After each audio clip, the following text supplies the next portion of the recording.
My dear, let's be honest to ourselves. Side hustles are everywhere, but not all of them are realistic. Some need too much capital to start, some will drain your time and energy, while others are just hype. But there is one business that has been around forever. People are making money from it, and with technology, it's even getting more better.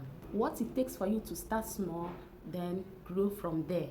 Today, I will show you simple agribusiness ideas you can start even as a busy person or you have your 9 to 5 job. Hello, welcome back to my channel where we talk about agriculture, agribusiness idea, how to make money on agriculture. If this is your first time of coming across my channel, please do well to hit the subscribe button, turn on the notification bell so that you'll be the first to get notified whenever we share a new video. So let's get straight into the video. Food we always sell. People must chop. Our population keep increasing day by day, which means more mouths, more demand of food. Starting an agribusiness is just the best thing you can do in this kind of situation. To start an agribusiness doesn't mean you must farm 24/7. No, you don't need that. You don't even need a farm to start with. There are always agribusiness you can start with least effort and with the right mindset. You will make money from it. Like I said earlier, you don't need big land, you don't need huge amounts of money to start with. What you need is the right mindset and being consistent in what you are doing. Now, I'll be listing some of those agribusiness ideas you can start. The first agribusiness idea is starting a small poultry farm. To start, you don't need to start with 100, 200 birds. You can start with 20. If you have little knowledge of poultry farming, you can start with 20. Get a carpenter to construct a cage for you. You just start with 20.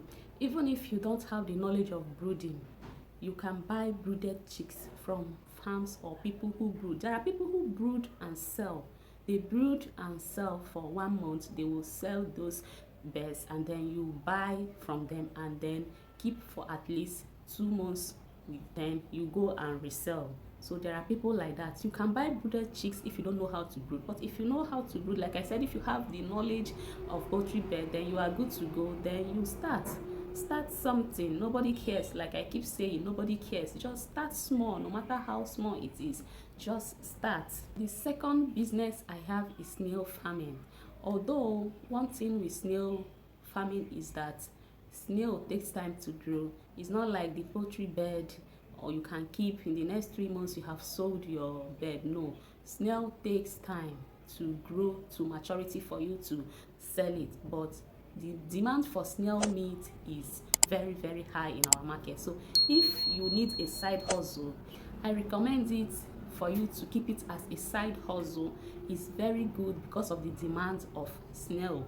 So you can keep it whenever it matures. It takes about almost a year for snail to mature. The demand for snail is very high considering the fact that people are conscious of their health. Many people consume snail meat. So you can start snail farming as a side hustle.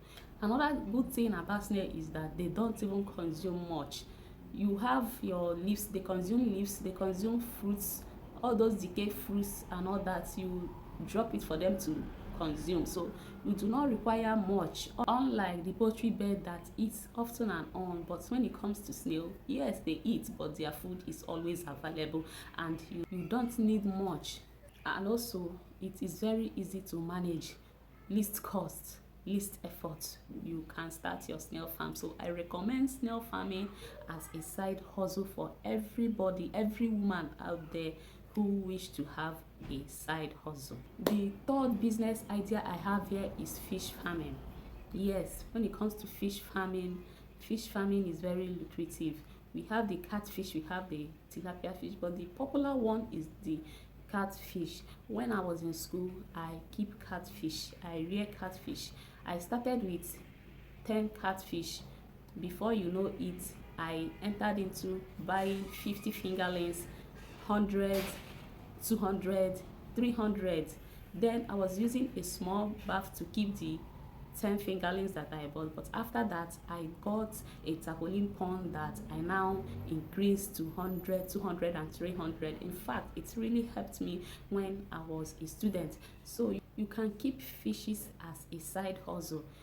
So far you have your source of water. If you have your source of water and also have where you can excrete the water, yes, it is important to have where to excrete the water, then you are good to go.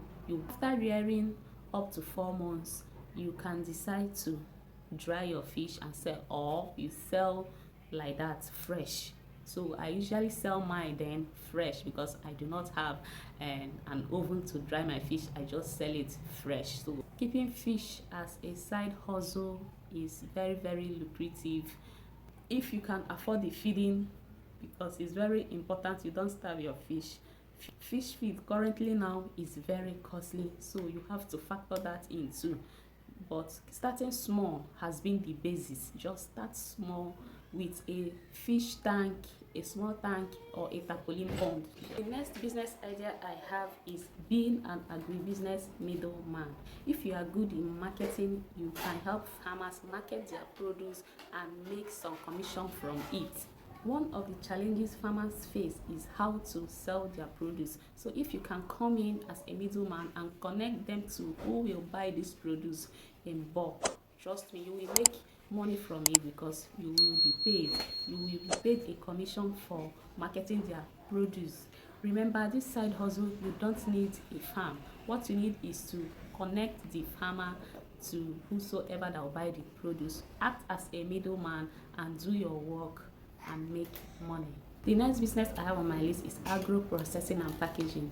If you are close to where you can get all these farm produce, your plantain, your garri, your fufu, all of them, you can process and package it into small portion for people in the urban areas. What this simply means is value addition. I have been a fan of value addition. When you have all these excesses in the market, all this excess produce in the market, what you need to do is to add value to them to avoid post-harvest losses. You can buy your pepper and then dry it and grind into powder and package in small portion. This is what is called agro processing and packaging. Remember, when you do this, you have to make sure your packaging is very, very neat and attractive. We eat first with our eyes, so if your packaging is very attractive, trust me, you will sell your produce. If you want to start, just pick one of the farm produce and add value to it. Don't be here and here and here or start everything. Just pick one and be consistent in it.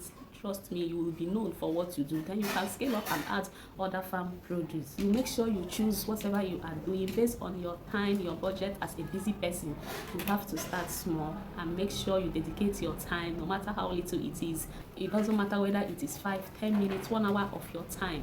Just dedicate your time and then make sure you record everything you do so that you can fall back to your record whenever you need. If you need a side hustle that is real, then think agribusiness. Yes, agribusiness.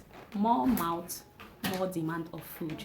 That is the reason you have to think agribusiness. Alright, I have come to the end of this video. I believe you find value from this video. Please just hit the like button. Do not forget to subscribe. Yes, do not forget to subscribe. Let's know in the comment section which side hustle you prefer and you want to start so that I can help you. I can be of a help to you. I would also be leaving the link of some of my videos right in the description section, my agribusiness idea videos, for you to watch them. Trust me, you will find value from these videos. Do not forget to share to people who might find value also from this video. All right, I'm signing off. Thanks for watching and see you in my next video. Bye.